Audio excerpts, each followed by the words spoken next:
Chapter 4, Art and Understanding. The preceding 3 chapters have shown that while pleasure, beauty, and the expression of emotion are all closely connected with art and with our experience of it, none of them can on its own explain the special value of great art. This brings us to another important explanation, that the value of art is neither hedonic, aesthetic, or emotive, but cognitive. That is to say, valuable as a source of knowledge and understanding. Hegel, Art and Mind. Among the great philosophers, it is Kant's successor, J.W.F. Hegel, 1770 to 1831, who is most closely identified with a cognitive theory of art. It is Hegel, too, who was first to see the philosophical importance of distinguishing between the fine arts and giving different accounts of their nature and value. The 5 fine arts he distinguished are music, painting, sculpture, poetry, and architecture. But he also offers us a philosophical account of art in general and advances the interesting and provocative thesis that art in the modern period is effectively dead. Hegel is a notoriously difficult thinker. In both the original German texts of his lectures and in their English translation, the prose is obscure and hard to follow. Furthermore, he meant his philosophy to be encyclopedic, a large interconnected understanding of the human mind and its history that cannot simply be broken up into distinct philosophies dealing with art or science or morality. What Hegel has to say about art is highly original and genuinely insightful. These insights are easier to appreciate in non-Hegelian language. And despite his encyclopedic ambitions, the basic ideas at work in Hegel's philosophy of art can be formulated in abstraction from the overall context of Hegel's philosophy.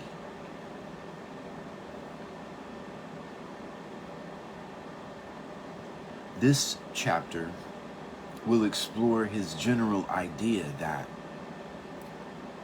art is a form of knowledge, and the remainder of the book will follow a large part of his philosophical program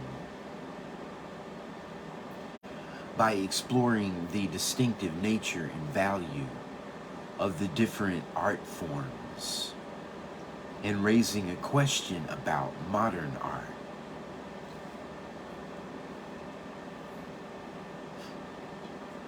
But apart from a short overview in this section, we will not be very much concerned with the details of his philosophy.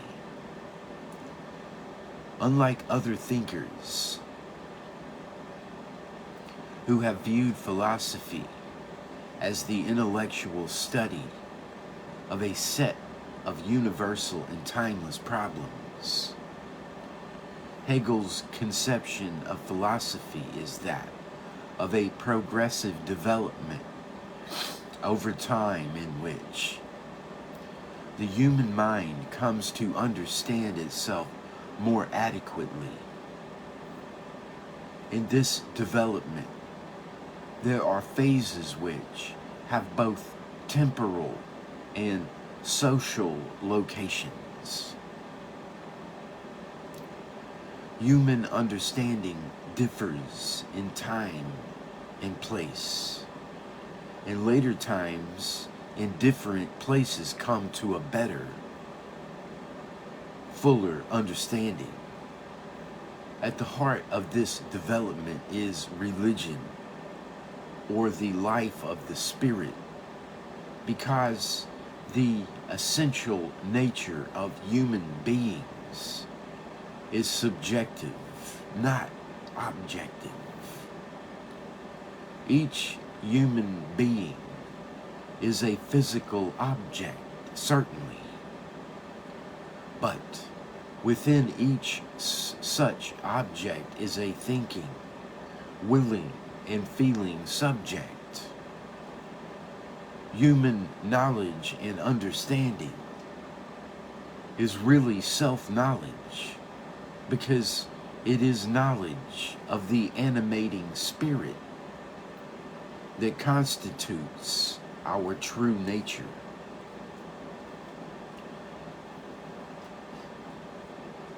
Such knowledge makes us free. It frees us from the causal and biological forces by which the physical and animal natures we share with other things in the world are bound. The course of human development is marked in part by a progressive development from art through religion to philosophy. All three are modes of knowledge and understanding. Art no less than philosophy, whereas philosophy is a conceptual grasp of the truth. Art is the presentation and apprehension of truth by means of sensuous images, that is, images of sight and sound and touch.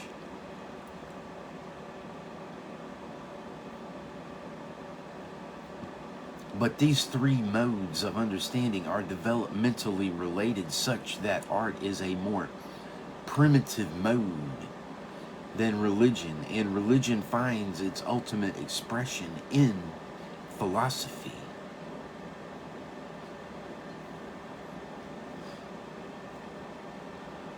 This pattern of art, religion, philosophy is found not only in the grand sweep of human history as a whole, but within the history of successive cultures.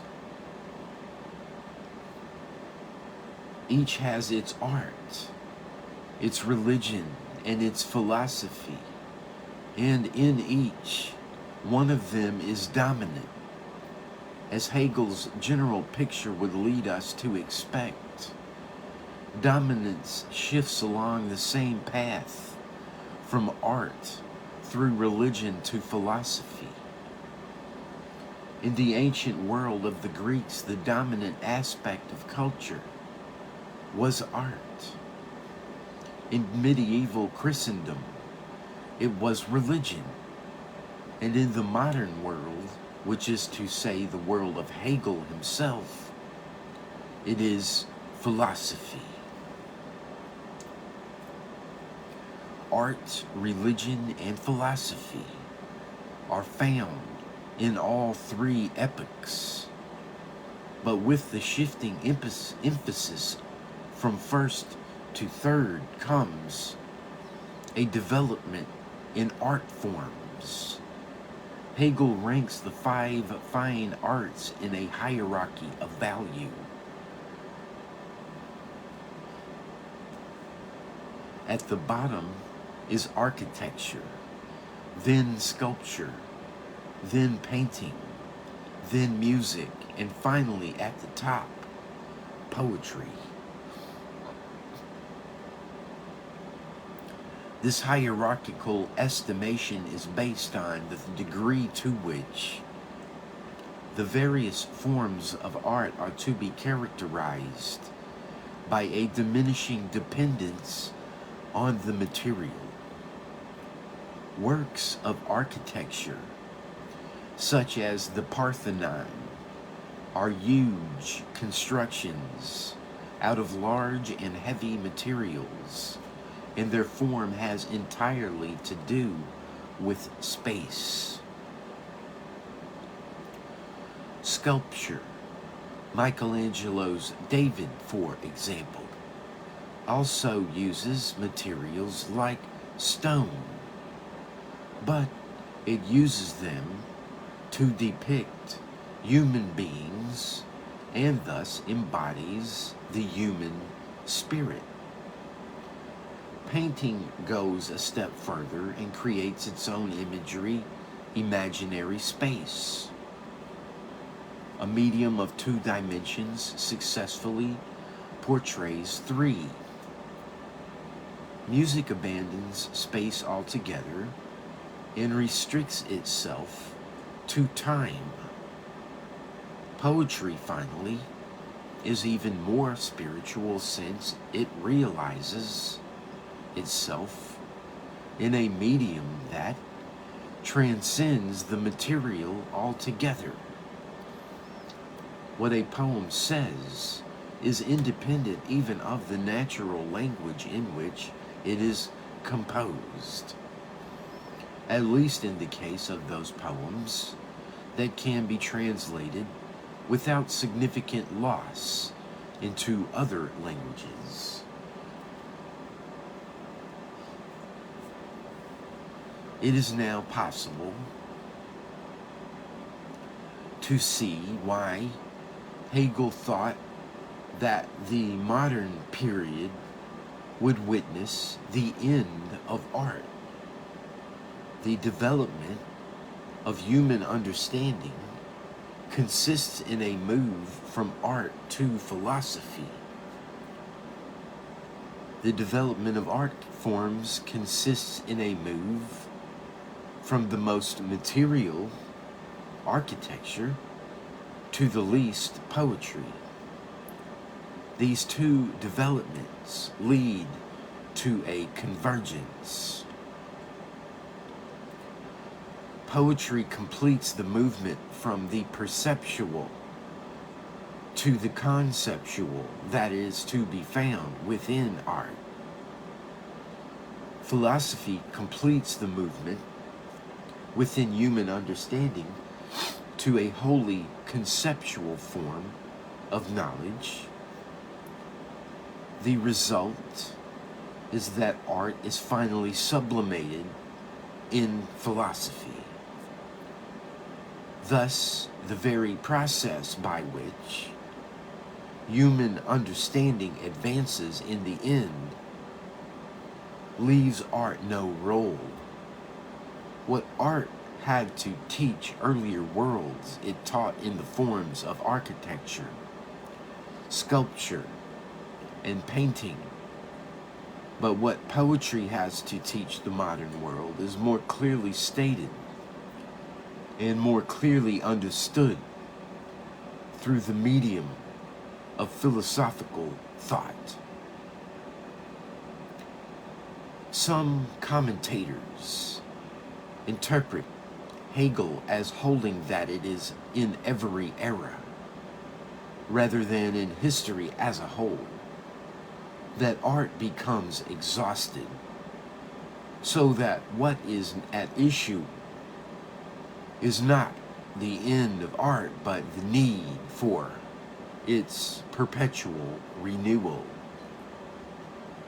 The topic of the end of art, however, is one we will suspend for the moment and return to in chapter 10. The principal question here is whether Hegel has laid the foundations for a plausible account of art as knowledge.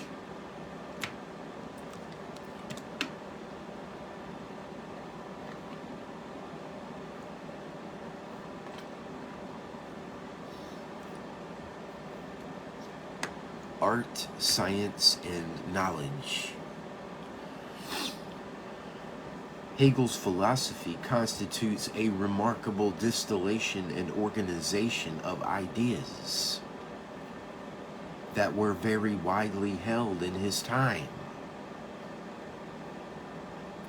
but in several respects, it is at odds with contemporary ways of thinking.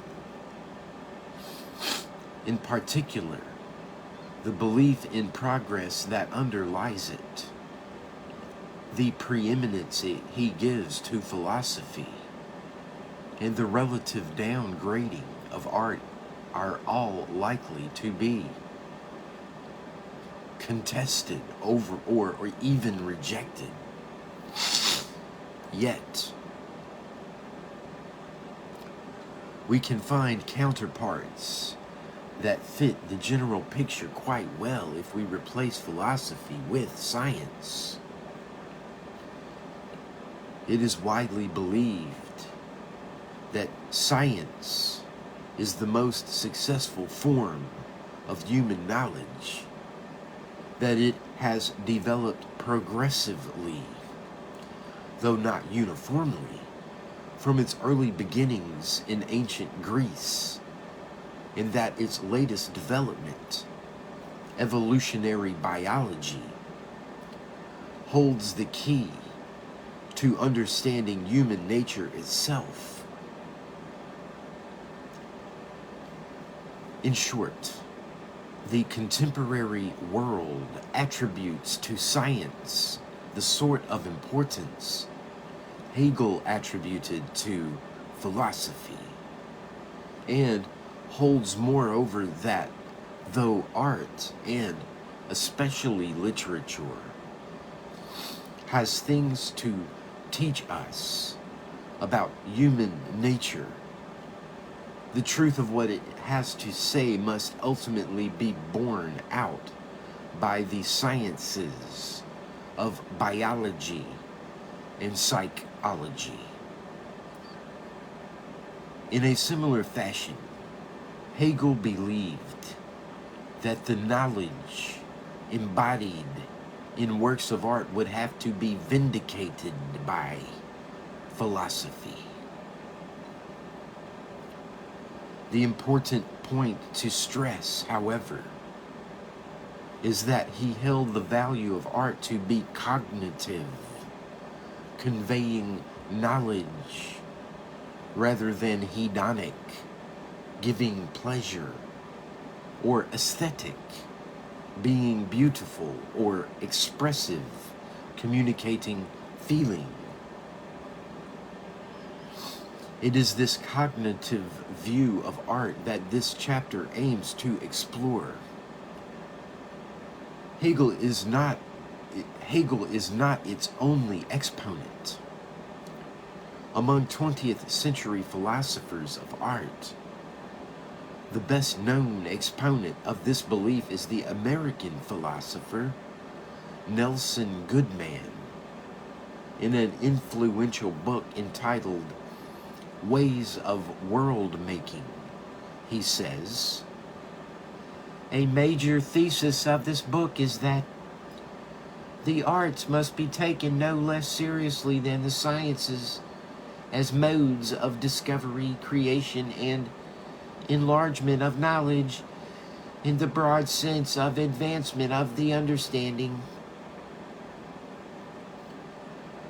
It is easy to assert that art has cognitive value. Much harder to explain how. Exactly what do we learn from artworks and how do we learn it? Some answers to these questions are not good enough.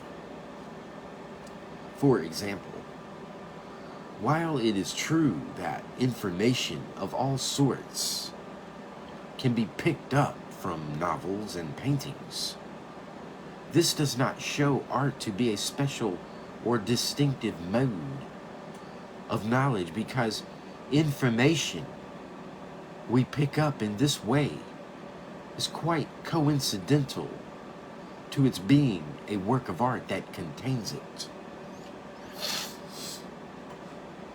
We might as easily pick up the same information from a newspaper or a history book.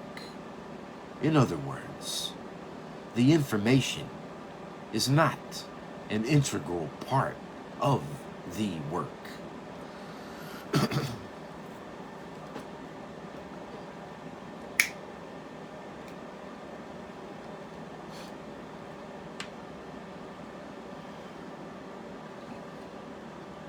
A more integral relationship between artistry and understanding is to be found in works of art, of which there are many that contain self-conscious statements and elaborations of doctrines and propositions. Artists often have messages that they hope and intend to convey. However, even in this sort of case, we need to distinguish between art and propaganda. The aim of propaganda is to secure belief and assent, and it can do so by the skillful use of the media characteristic of art: words, visual images, film sequences, narrative structures, and music. Each of these media can be highly effective in asserting and affirming a message. Good propaganda makes a powerful impact, and its power in this respect is often a function of its artistry. If art is genuinely to enhance understanding, it must do more than merely assert in the way propaganda does. Like the other modes of knowledge and inquiry, history, science, philosophy, it must secure belief through reflective understanding.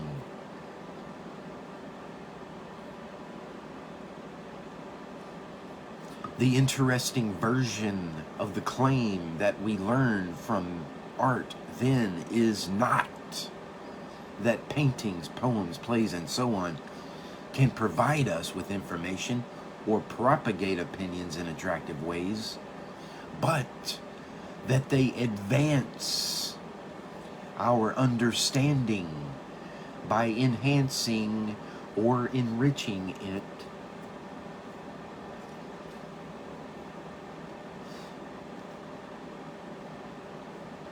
To make good this claim about art would increase its importance in most people's estimation. This is because greater status is generally attributed to knowledge and understanding than to entertainment or even to expression of emotion. This greater status explains in part the high standing in which science is normally held. This is why Goodman draws the parallel he does, and as we shall see, if art can be construed as a source of understanding, this would explain some of the evaluations that were noted in previous chapters. The discrimination between light and serious art, for example, or the ranking of great artists above successful entertainers. In the opinion of some philosophers, however, all attempts to lend art cognitive value are to be resisted on the grounds that they sell out art proper to the contemporary obsession with science as the only thing that matters. In an essay entitled, "Must Art Tell the Truth?" first published in 1969 and reprinted several times, Douglas Morgan argues that aesthetic cognitivism forces art into a mold it will not fit, and at the same time grossly overestimates the value of knowledge. To the question of the cognitive significance of art, I say directly that although many works and many arts can and do give us knowledge of many kinds, nonetheless, if this knowledge were the key and limit to the love of art, the world would be even sorrier than it is now.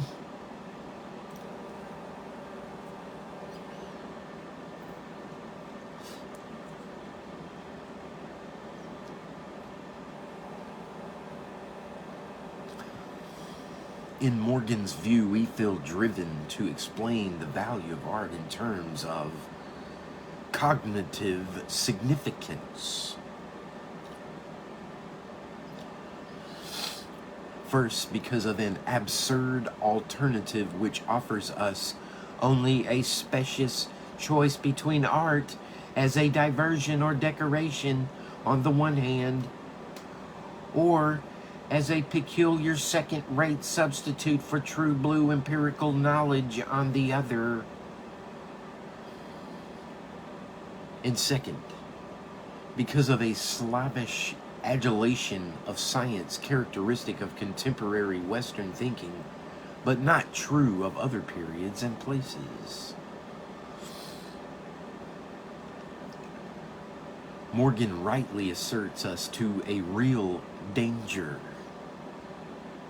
that a preference for explaining the value of art in cognitive terms is no more than a cultural prejudice.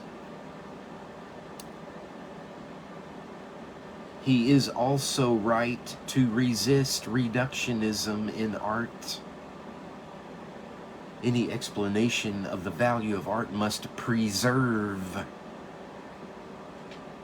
its distinctive value, and there is a danger that a cognitivist theory of art will lead us to think that the truths conveyed are central, while the art which conveys them is secondary.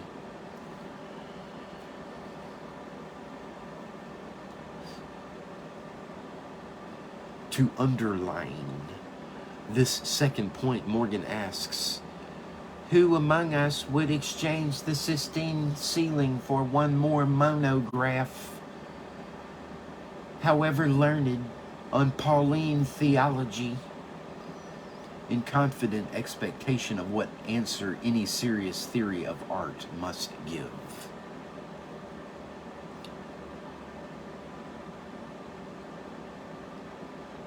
However, even if the answer to this question is plain. No one wants to replace the Sistine Chapel with a scholarly treatise. And no adequate theory of art can allow such replacements. This does not, in fact, establish as much as we might think. The Sistine ceiling cannot be replaced by a theological monograph, just as the relevant chapter of a history book cannot replace Shakespeare's Henry V. But Shakespeare can still enhance our understanding of English history, perhaps by bringing it alive. And the Sistine ceiling can reveal something about the theology of St. Paul. Morgan bases his criticism on the tacit supposition that cognitive significance must be spelled out in terms of true propositions, that is, singular or universal claims about how things are.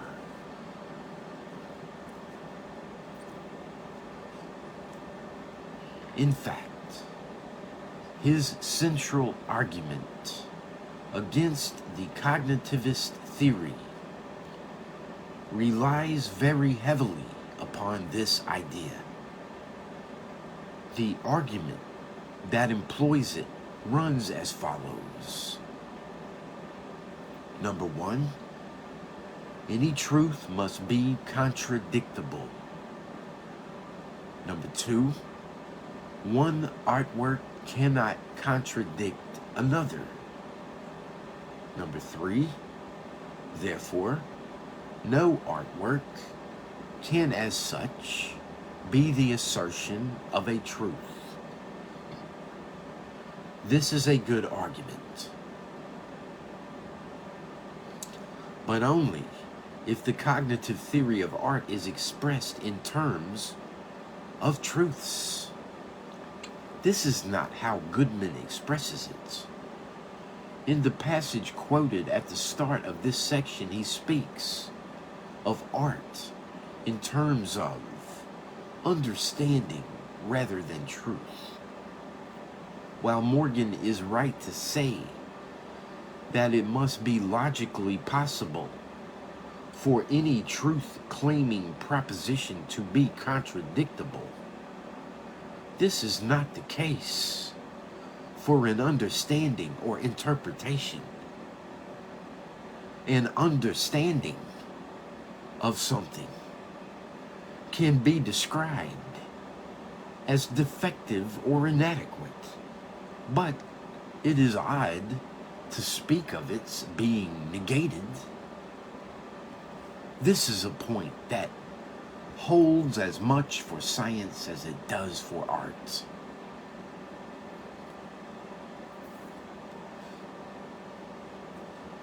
The physical mechanics developed by Sir Isaac Newton, for example, offers a quite different and, as it turned out, more fruitful understanding of the laws of matter in motion than does the physics of Aristotle, which dominated science before Newton. Einstein, in due course, offered an understanding of the same phenomena that overcame the inadequacies of Newton. But it just is not true that Newton contradicted Aristotle or Einstein contradicted Newton in the way that, say, one witness at trial might contradict another. The difference went deeper than this.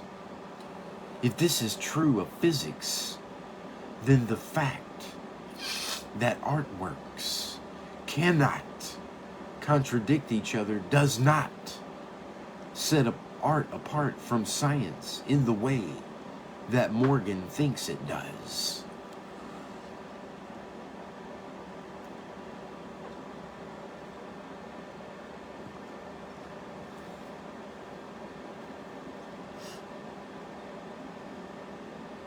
Morgan follows up his general attack on aesthetic cognitivism by examining its application to specific art forms: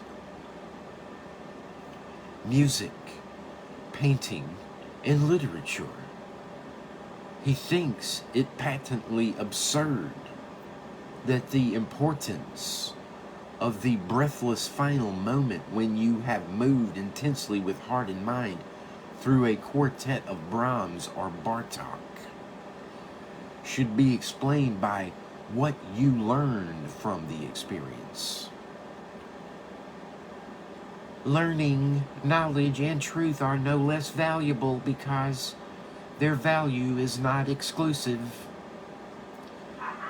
There really are other goods in the world than these, and there really is no need to confect such bogus kinds of truth as poetic or pictorial or musical truth for works of art to wear as certificates of legitimacy.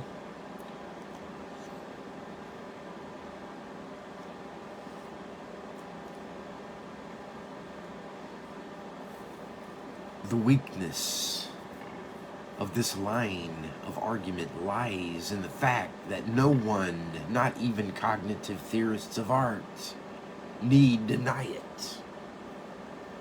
Pleasure, what Morgan dismissively speaks of as diversion or decoration, is certainly a value, but, as Chapter 1 revealed, a normative philosophy of art that appeals to it as the principal value in art cannot explain the significance of art satisfactorily.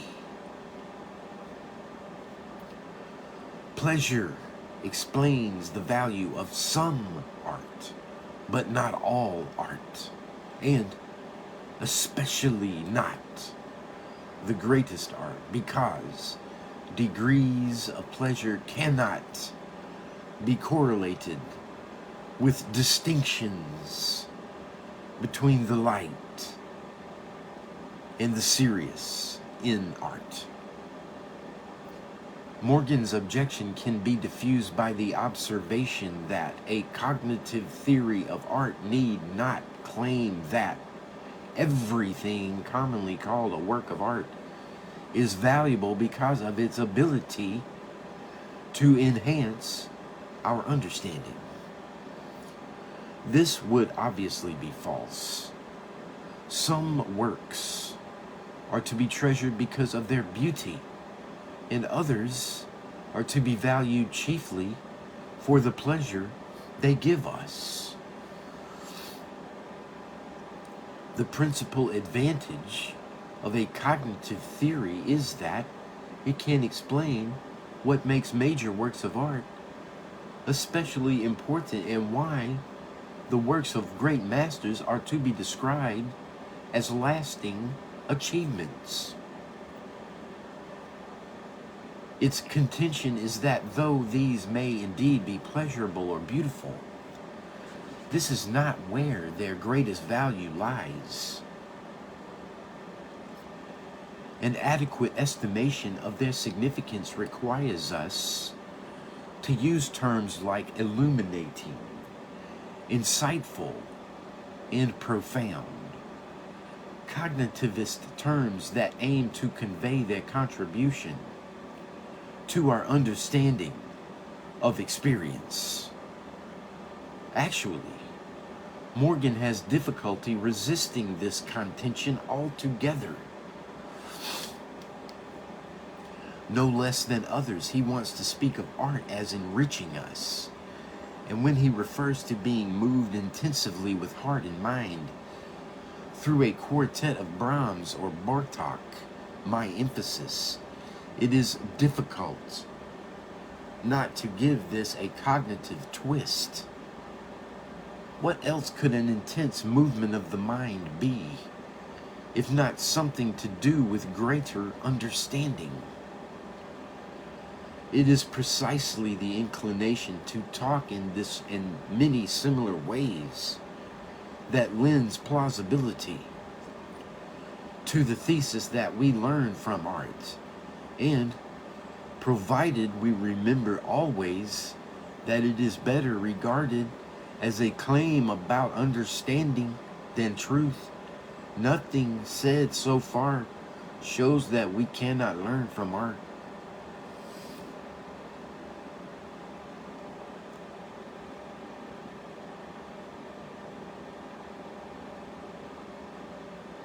Aesthetic cognitivism, for and against.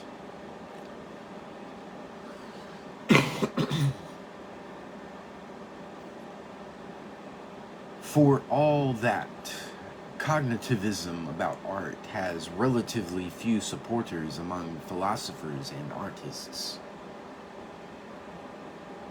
and many fewer than expressivism can command. This is partly because it undoubtedly faces several important difficulties that any plausible version must overcome. And in this section, we will examine those difficulties.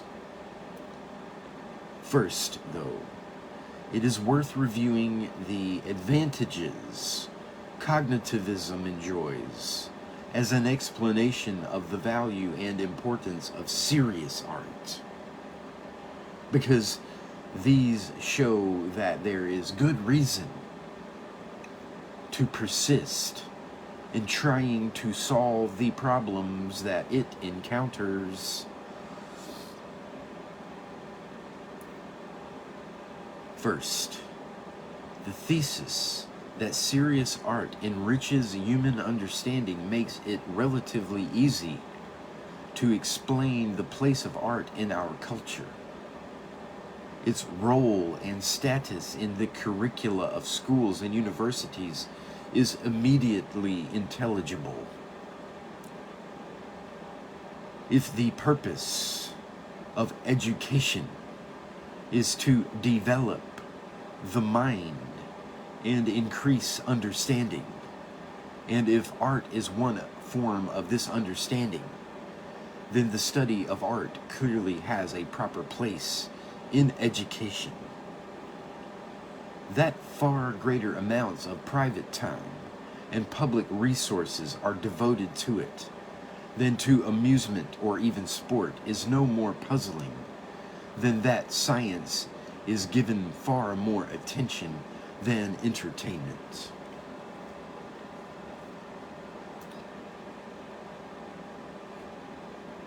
Second, in contrast to the other explanations of the value of art we have considered, cognitivism can make sense of someone's undertaking a lifetime commitment to art as a painter, poet, or composer. In contrast to aesthetic hedonism, which must interpret such commitment as an excessive pursuit of pleasure, or aestheticism, which makes it an effete absorption with beautiful objects, or expressivism, which must interpret it as an unintelligible wallowing in emotional turbulence. Dedication to art, like dedication to science, can be understood as an application to the Delphic idea, man, know thyself.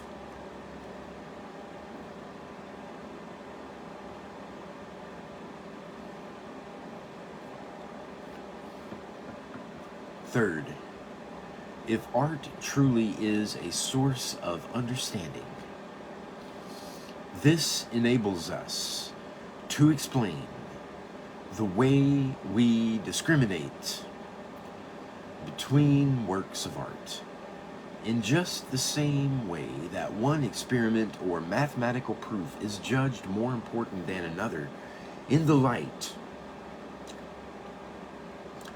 of its contribution to wider intellectual concerns, so an artwork can intelligibly be said to be more profound if it enhances our understanding, and dismissed as relatively trivial to the extent that it does not.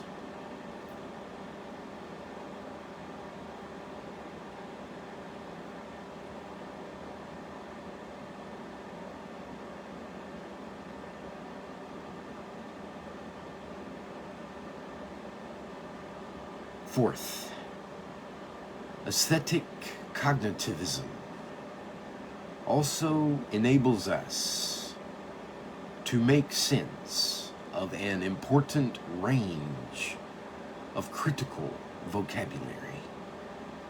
If art can deepen our understanding, then we can describe a work as the exploration of a theme without any conceptual or linguistic oddity.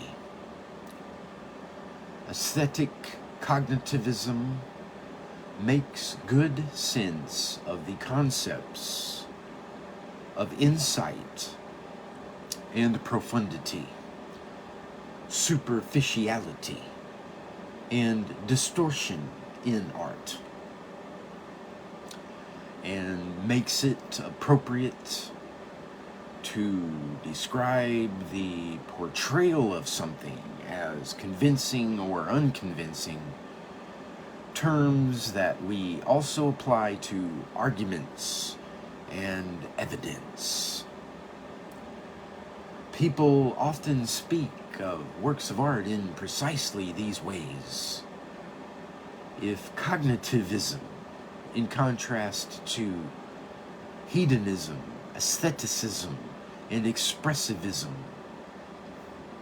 can make sense of them, this is a substantial point in its favor.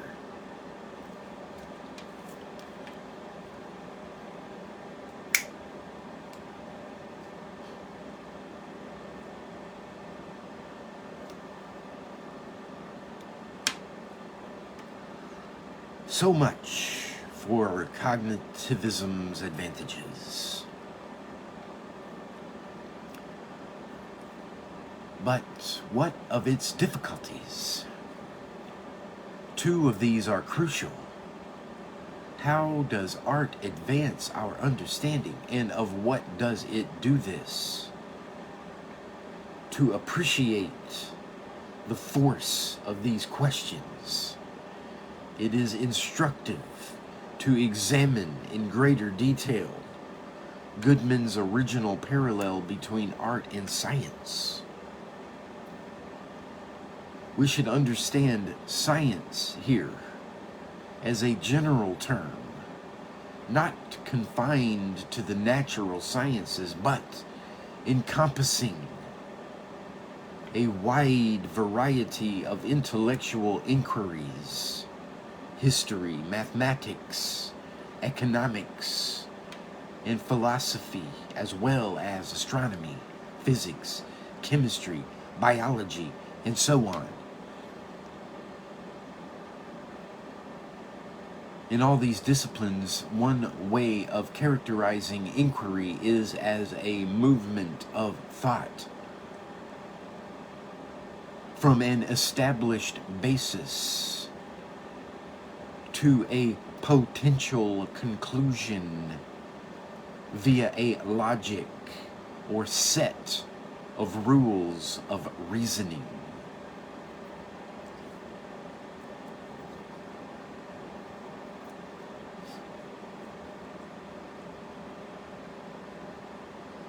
In empirical studies, the established base is usually referred to as evidence, and the conclusion described as an hypothesis or a theory. In mathematics, the equivalents to these are axioms and theorems.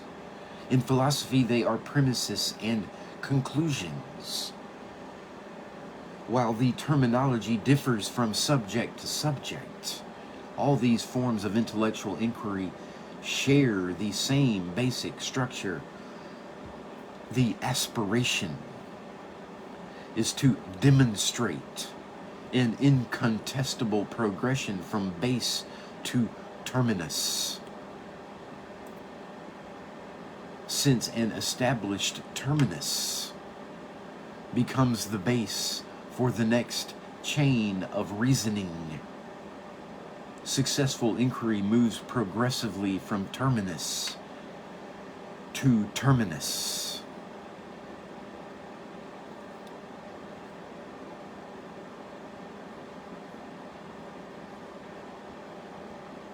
There are important differences between disciplines.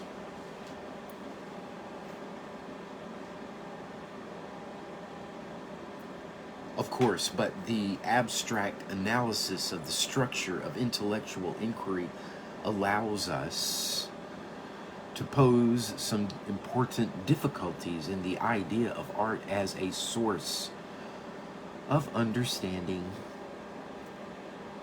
The first of these is this: in a work of art, there is no obvious parallel to the distinction between evidence and hypothesis, or premises and conclusion, and no obvious equivalent to the logic of inquiry.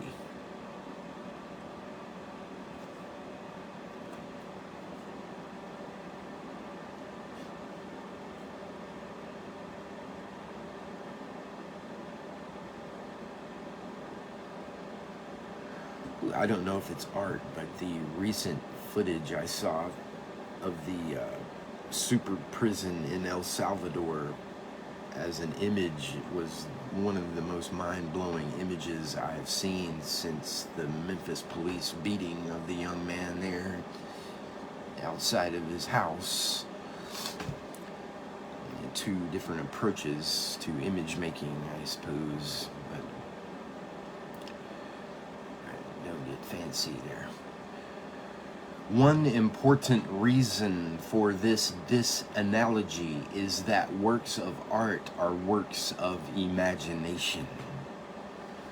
This means that, unlike scientific or historical theories, they have no referent outside themselves. For example, Arnold Bennett's novel Lord Rango tells the story of an imaginary British politician in the early years of the 20th century.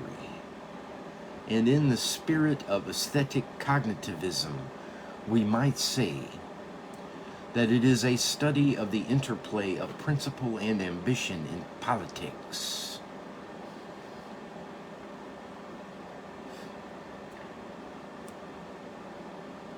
The same could be said of Stephen Oates' biography of Abraham Lincoln, With Malice Toward No One.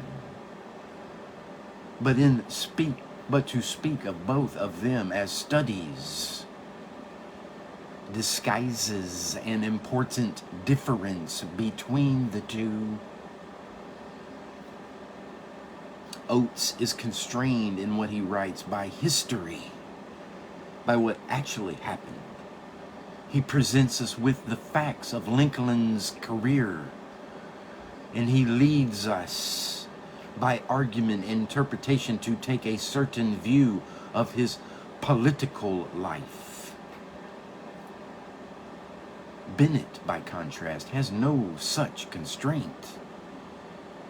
He can make the facts of Rango's career whatever he wishes. Lincoln was assassinated. Oates has no choice about the fact that his life and career ended in this.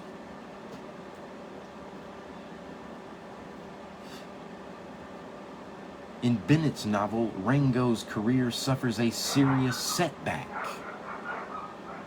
Just when his political fortunes begin to rise again, he contracts an illness that proves fatal. That his life and career should end in this way is a matter wholly of Bennett's choosing. The logic of historical inquiry, the rules by which it proceeds, are in part laid down by the need to present evidence and adhere to the facts. Imaginative storytelling seems to be free from such constraint.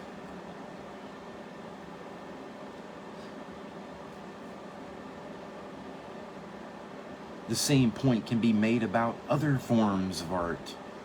John Constable's famous picture of Salisbury Cathedral is a wonderful painting, and it is not diminished in any way if, as a matter of fact, the cathedral cannot be seen from the angle chosen by Constable, and never could have been.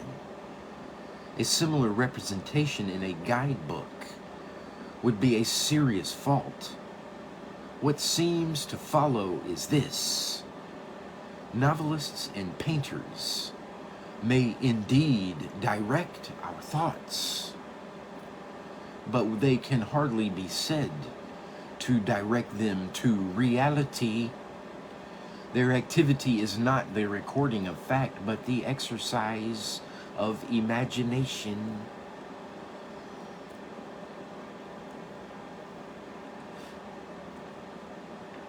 Aesthetic cognitivism.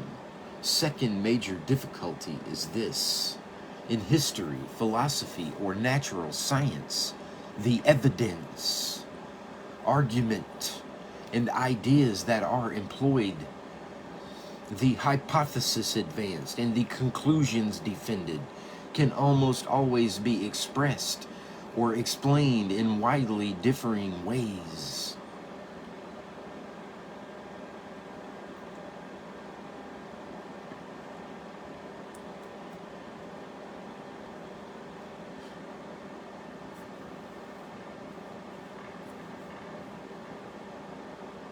There can be better and less good formulations, and some explanations are better than others.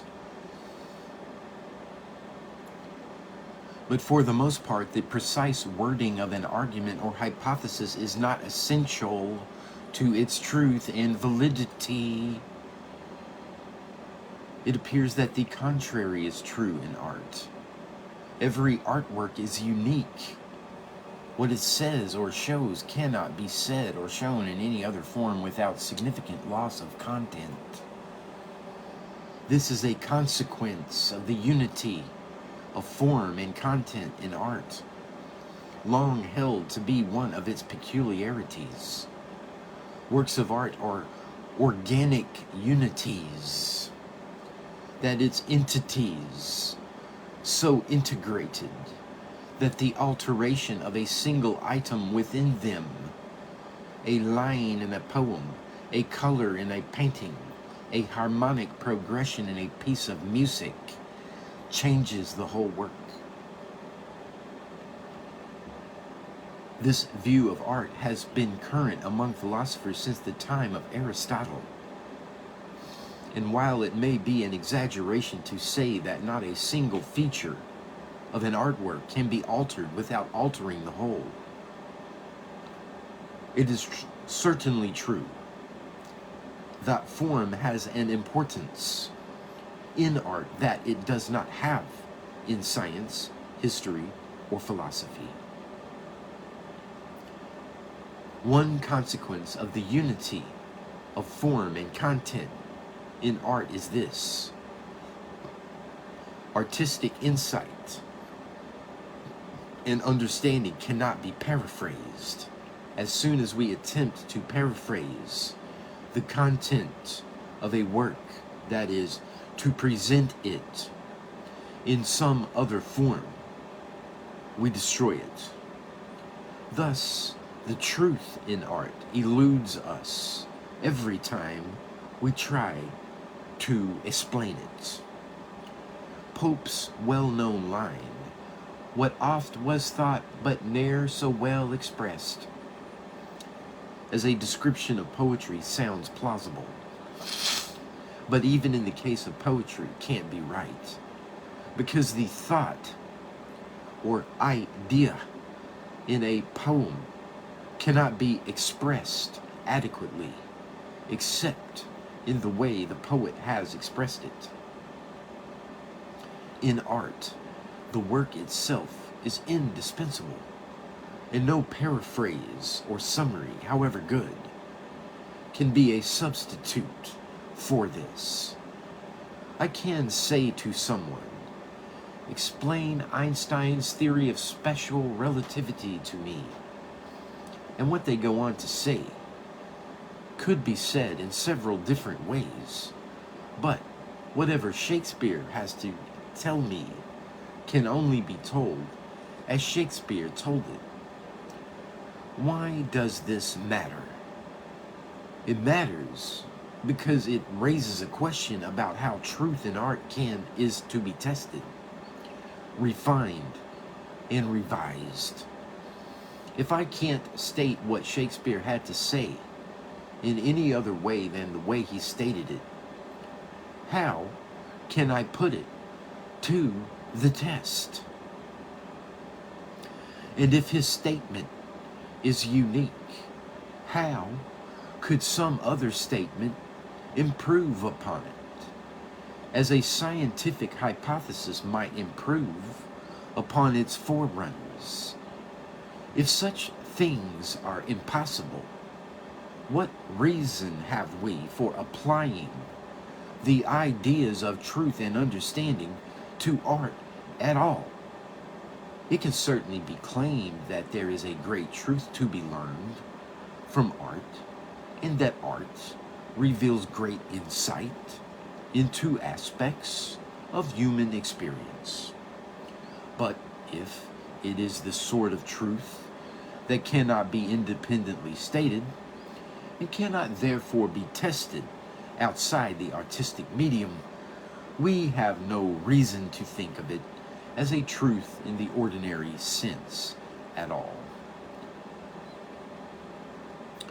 The appeal to a special sort of poetic truth will not overcome this difficulty, even if we accept that not all truth is the sort of truth that is established by empirical observation and the experimental method. It is still easy to see that science provides us with a method of arriving at truth and understanding, whether we call it scientific truth or not.